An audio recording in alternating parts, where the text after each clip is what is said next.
Ladies and gentlemen, I'm here with UFC fighter Alex Morono, who most recently fought at UFC Vegas 14. Of course, as Dos Anjos Paul Felder card, and he got a unanimous decision win over Reese McKee. And it was a really good way for you to kind of get that first win of the year, move on to 18-6. And so, how you doing, man? How you doing tonight? Man, good, good. It's been a couple weeks since the fight, so all my bumps and bruises healed up. So today was like my first pretty hard day of training, and man, it just makes me remember why I love doing it so much.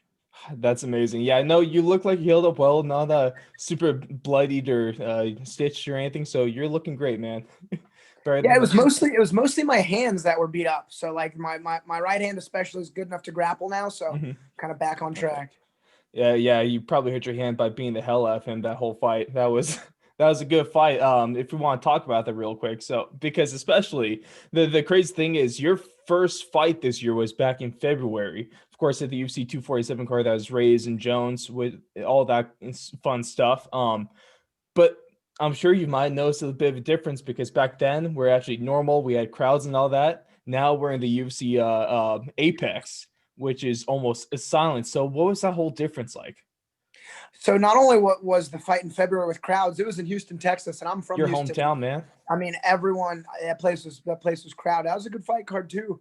But man, the energy is always great. But like even in that fight, started exchanging like heavily really early, didn't pay off. Not having a crowd.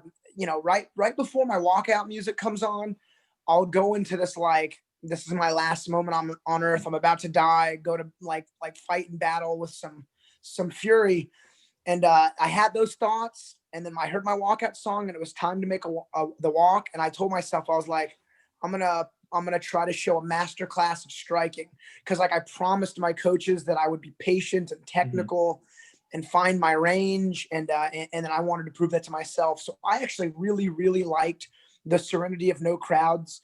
I got to hear everything really well. I mean, it just allowed for like even more focus, which was cool. I don't want to say I liked it more than no Mhm. crowds, but it was really cool to see the difference, and I would certainly do it again. As its pros and cons, I'm sure that's you hold a similar kind of thought process to other guys we talked about. Like one of our earlier ones, Josh Emmett, was one of the first cards without crowds, and he was talking about the ability to actually be able to fully listen to his corner now and be able to have them walk through kind of some tough parts, or just be able to have that in the back of the mind. Was that helpful at all? I mean, yeah, yeah. Thankfully, I can usually hear my coach pretty well. But I Hmm. mean, I heard everything he said, and it's funny. My opponent's coach has a super heavy Irish accent, so I was trying to listen to what they were saying, but honestly, I couldn't decipher it quick enough to try to counteract anything. But yeah, no, it was really cool. I enjoyed the experience. The UFC does more for the fighters, like come fight week, than the average person would know. Mm. But like they rented out an entire hotel facility. Each corner or each fighter and their cornerman had like two really big suites with like a kitchen and bedrooms and a living room That's and a badass. full room next to us to work out. And they had like everything delivered. Man, it was a really cool experience.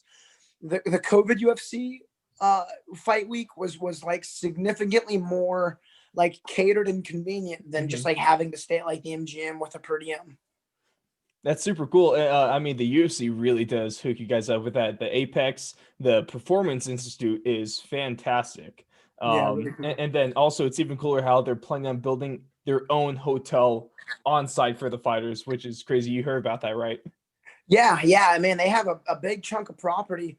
They bought a huge chunk of property for the PI, and then like one street away is the Apex. And man, the Hmm. Apex is big. I only saw like the gym workout area and the actual cage area, and that's maybe 10% of the building. I don't know what they do with the rest of the facility. That's insane. But it's so badass. I mean, I've been saying this for a while now. Dana White is the man. He's the best commissioner and president in all of sports. That guy's just the best, right?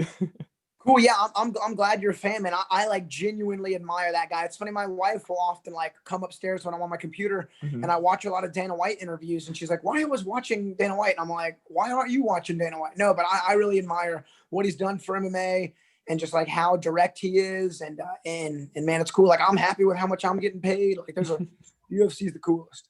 That's so badass. I mean, Dana White, he's just a man of the people, and he what I admire most about him is that he just doesn't care. He just does whatever, and then he's his own guy.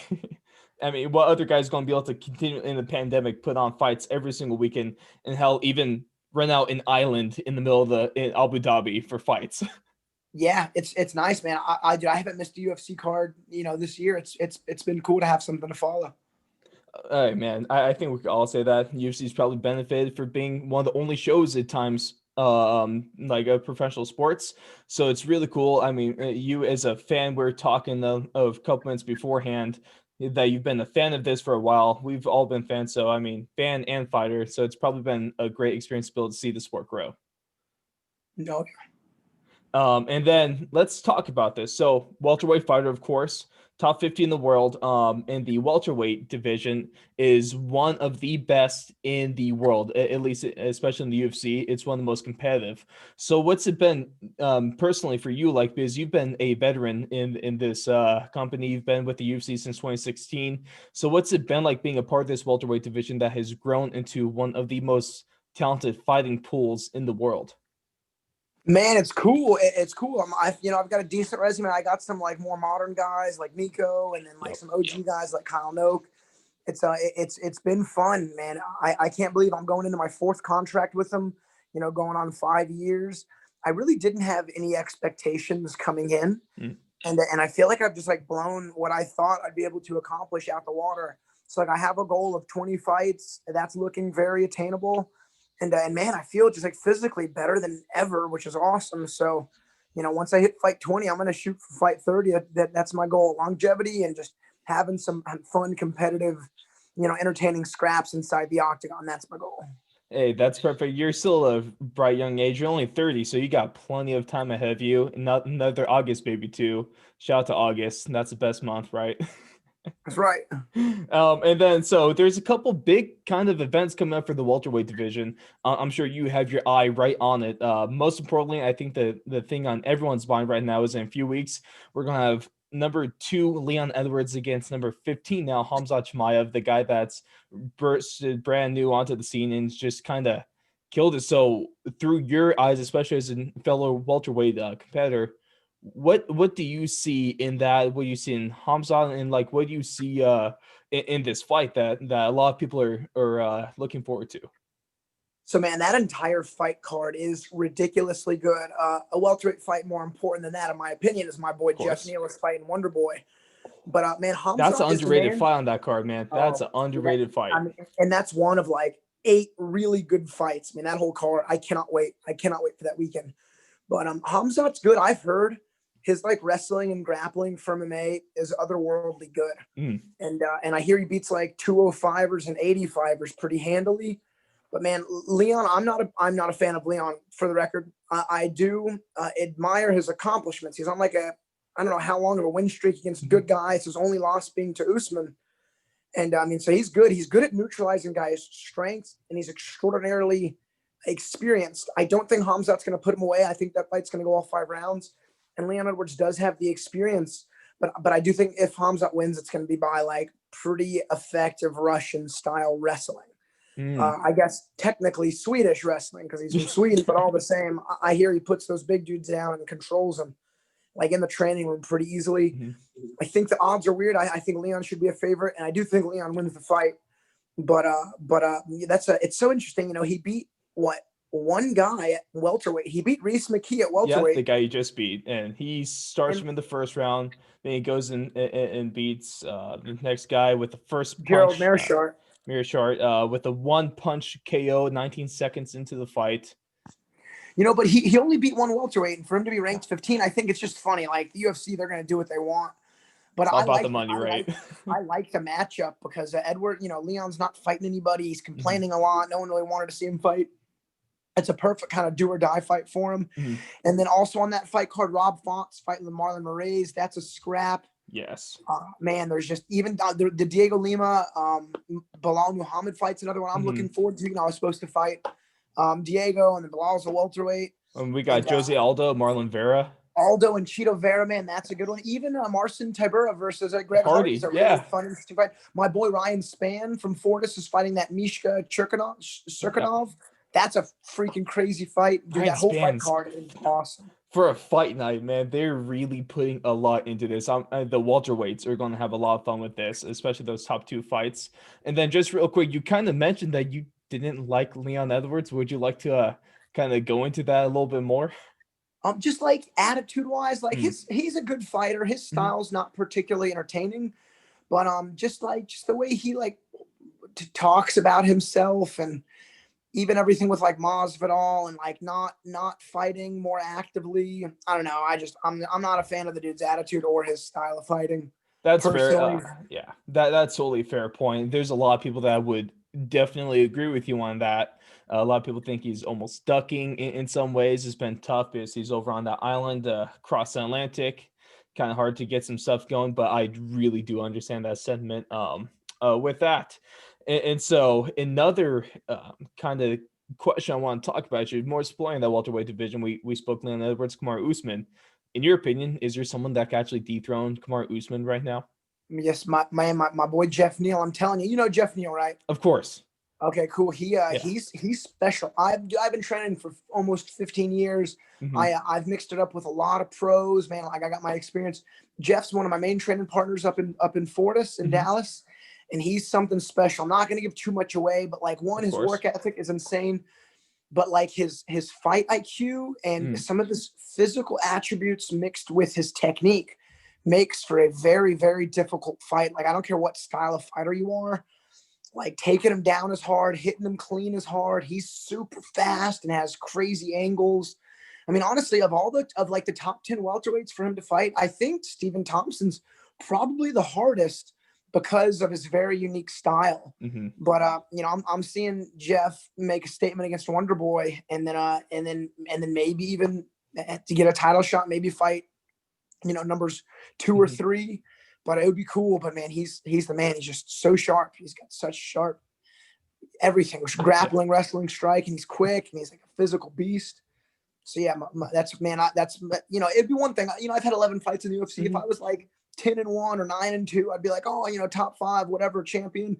But like, I set realistic goals for like the position I'm in, Hmm. and my teammate Jeff has done such a good job for himself, winning all of his fights and making it, breaking into that top 15. And this is such an awesome opportunity. There's nothing more I'd like to see than Jeff to bring the championship back to Fortis.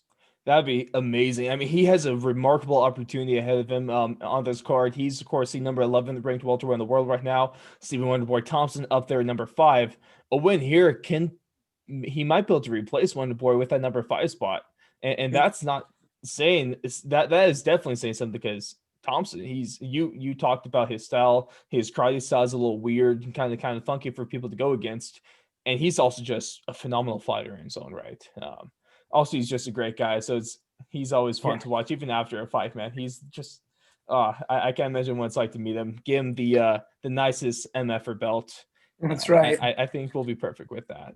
But Jeff Neal, for ladies and gentlemen that you guys don't know, he's definitely a name that you're going to have to watch out for. That fight is going to be absolutely phenomenal. And then another guy with that, actually the man that we were talking about when you fought him in February, he was actually a Chaos Williams, just fought your teammate Abdul Razak, and so he's obviously a guy that's taken the MMA world by storm with possibly the greatest knockout of all time, and that a lot of people want to talk about with that. And then he has his fight coming up at UFC at the same card actually, That's uh, right. He's fighting that against Michel Michel Pereira Pereira. guy, man. Yeah. What a scrap. What? Okay, like, can we just talk about as a fan that Edwards and Chimaev card? Oh man, that is going to be one hell of a night of fighting. And so you have experience against him, obviously, and then you saw him against your teammate. And so what a lot of the MMA world is seeing, a lot of people have questions about guys that have these two really good first fights, a strong debut. A lot of times they don't necessarily last though. So in your opinion, what do you think about this guy? Is he legit? Yeah, so like when I fought Chaos One, I did not underestimate him. I did Mhm. all of my research. I knew his Of strengths, course. and I still made bad decisions early in that fight. So I learned a valuable lesson. But when he beat me, it was like it was a brawl. It was my coach was like, dude, that was a bar fight you just got, Mhm. and that was insane. And I got clipped with like a crazy uppercut after a crazy rush of an exchange. And what he did to Razak was like technically sound. I mean, the dude's you're born with like that one touch knockout power. And like, let me tell you, my boy Razak is like high level striker, 10 wins, 10 first round knockouts. Like, you don't do that. Even Chaos doesn't have such a finishing resume. Mm-hmm. And man, that was like scary to witness. And Razak is my boy. And that was a pretty nasty knockout. And all you can do, be mad, be whatever, but like all you can do with Chaos is give him credit. And the man has done what really no one else in the UFC has done, having 2 30-second finishes for his first 2 fights. And like his fight against me, everyone's like, whoa, that's crazy, but was it random? And then to do it again, that's nuts. I think so. That Michel Pereira guy, he's a big welterweight and he's very mobile. So I don't see these guys clashing that flush that early. I'd really like to see that fight go past the first round. Like, I know everyone wants to see a crazy flashy knockout, but I would really like to see that fight go all 3 rounds, just so we can honestly understand more of the mystery that is freaking Chaos. That dude, he's got a perfect name for MMA. I mean, MMA is chaos, and that dude's chaotic. Hey, it's pretty fitting that he has a name like that. And what's crazy is that through what we've been talking about, through what I've seen, is that Jeff Neal, Razak, the people that you train with are these really high level, very talented UFC fighters. And so what has them been like to you? How does that translate to your game? What's it been like? Really, iron sharpens iron, and you're going with some of the best. And so what has that been like for you personally with your fight career? Yeah, man, the quality is just so high. So like another guy, I'm gonna throw some love to. He fought Max Griffin and he got his ear almost removed. I'm sure you saw it. My boy Ramez, he fought Griffin. That was Griffin's 10th fight. Like, that's a tough debut. My boy Ramez is awesome. Boxing looked sharp. I had that weird gross ear thing that sucks, but Yeah. he's another really fun guy. Like, he'll fight again once he's healed up. So like, definitely make sure, hopefully he'll get a better matchup this next time. But he's another guy who's got just like a crazy hellacious style, and he'll be really fun to watch in the future as well.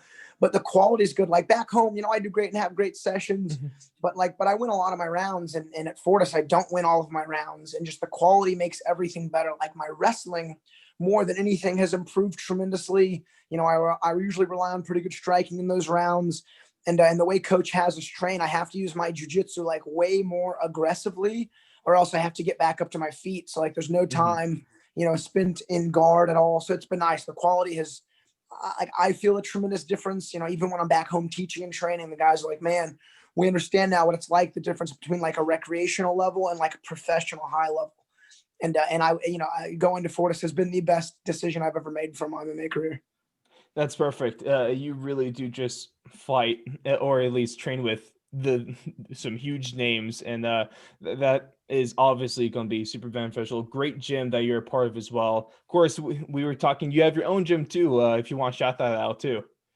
Yeah, I mean, my guys at Gracie Baja, the Woodlands, it's been around for what I think 13 years.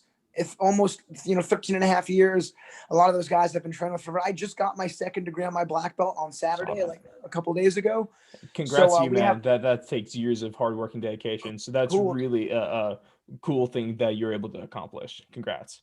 Thank you. And now I can actually like promote people to the rank of black belt. So I have like 7 or 8 guys who I've been training with like well over a decade, who very loyally stuck by my side. So January, we're doing like a pretty cool beginning of the year, like promotion day. So I got a fun day planned for a lot of my students. Kick ass. That's going to be phenomenal for all of you. And then something that we like to do with all the UFC guys and any athletes that come on, we got what's called fighter favorites. And so it's just kind of a list of 5 things, kind of come off with the top of your head, and just you want to go through this. You ready? Cool. Shoot. All right. First off, favorite food. Pad Thai, chicken pad Thai, extra, pretty spicy, Thai spicy. Ooh, okay. They're a really good place in Houston that you go to. Man, not really. Nowhere near my house. There's a place called Panang, which is maybe like 45 minutes. My striking coach and I go there on occasion, but we actually need to go soon. Worth the drive, I'm assuming. Oh, yeah. Favorite music? I said the guitar in the background. So yeah, signed by the Amon Amarth guys. It was a housewarming gift from my brother, who's amazing. Max, you're the coolest. But yeah, I mean, melodic death metal, folk metal, black metal, any heavy metal, man, I'm super into. Yeah, Amon Amarth is some good stuff. That really gets blood flowing at the gym in the morning. Yeah, hey 100%. man, I listen to him all the time when I train. Favorite hobby outside of fighting in MMA and stuff like that? Man, I mean, I don't know. I guess gaming. I have my PC here, I saw the but chair. I was I wondering. mean, yeah, I play a lot of Warzone. I mean, I've been gaming my whole life pretty much, but I'm usually training or watching fights. And then if I got time at home, hanging out with my wife or my dogs or gaming. Hey, that's perfect right there. Got that. So you said PC? Yeah, yeah. Okay, so you're Since you're PUBG, so 2016 PUBG came out, and I bought a PC for that game. nice. I respect that. All right, favorite TV show or movie? It's Always Sunny in Philadelphia. I've been watching that show forever. Nice. And then just real quick, going off of that whole kind of category, we're getting into that season, so we have to ask: is Die Hard a Christmas movie? Uh Man, no. Die Hard's a good film, though. Okay, and then, but in that same sense, a question I've been wondering now too: is Home Alone an action movie? Yeah, action holiday comedy, sure. Perfect. And then your favorite fighter? Man, that's such a tough question to answer. Um, so honorable mentions: Jorge Masvidal. I study his combo and footwork a lot. Justin Gaethje's the man. Dustin Poirier's the man, and Tony Ferguson's the man. But I got to go with Derek Lewis, my boy from Houston. I got a lot of love for him. He's fun to watch. He's fun to listen to. Derek Lewis is my answer. I had a feeling that you'd be going with him. Have you guys been able to like meet and hang out and stuff like that? Yeah. We've been to a couple like mutual parties and mutual training sessions. I've never trained with him. That's Mhm. probably a good thing. But we actually fought on like a lot of local cards Mhm. before he got to the UFC, and then while I was like a really low level pro. And then anytime he fought in Houston, whether I was fighting or not, he was always, I would always go watch his fights. So we've known each other for a better part of a decade. He's a good dude. That's super cool. He probably has to be the funnest guy at the party. No, he's Really? oddly shy and quiet.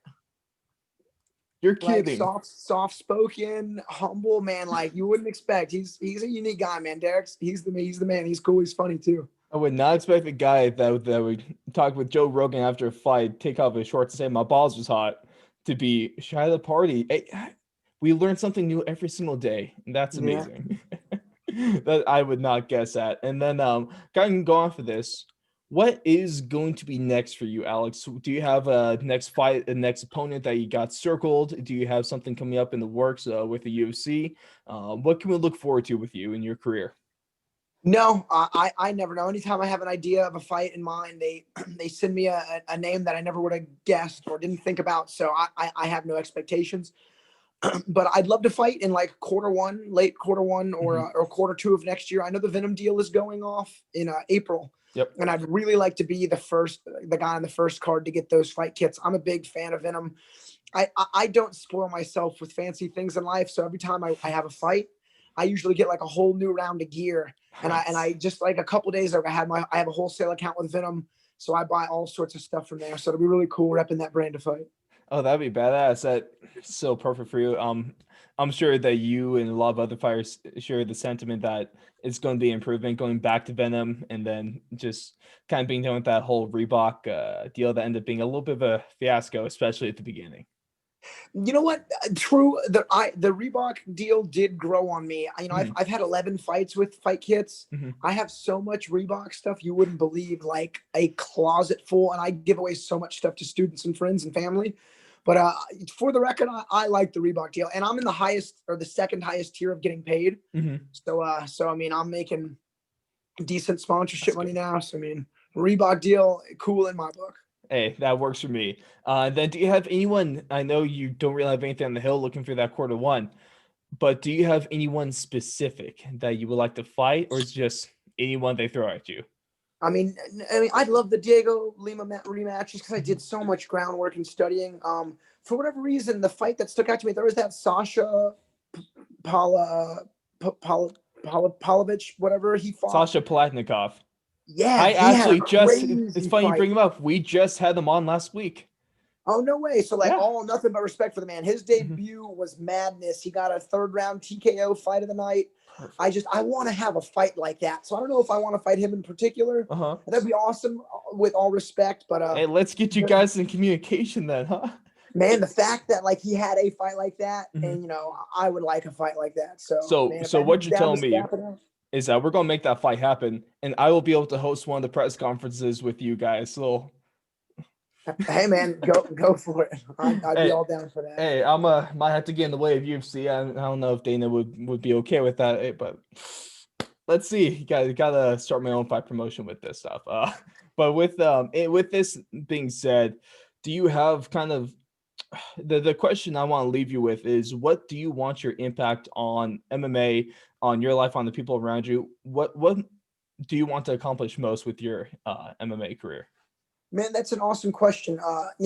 In Dallas, one of my last training sessions there, coach always gives such inspirational and thought-provoking post-fight and pre-fight or pre-training, post-training speeches. And he was like, "What are you guys fighting for?" Because like, if you're fighting a guy who's like fighting for, to put food on his kid's table, that dude's coming to bring it.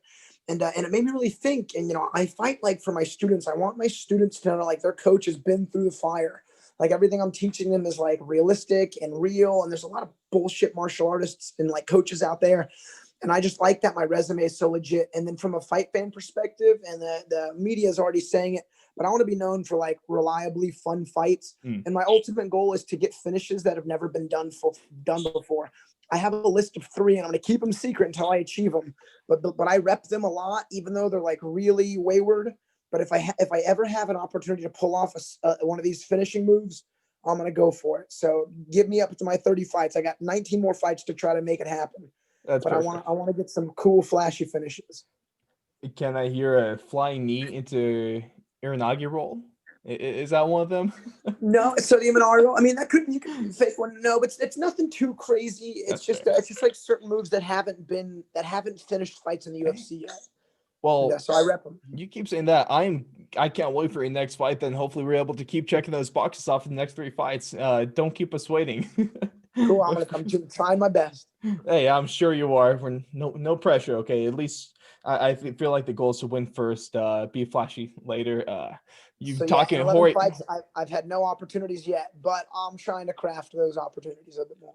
We'll get to there 100%. But with that being said, Alex, thank you so much for taking some time out of your busy day to be able to come on here, be able to share all that you had. And I really do appreciate you and really do wish you the best of luck. Hopefully, we get that quarter 1 fight soon and we're able to see you back into the octagon sooner rather than later, because we all know anytime you're on the card, that's always a fight you have to circle, always one you got to be ready for, and always one that you have to make sure you get your snacks before the fight starts, because you're not going to want to miss a thing once that octagon door closes. Cool, my man. This was a lot of fun. Thank you much. Of course.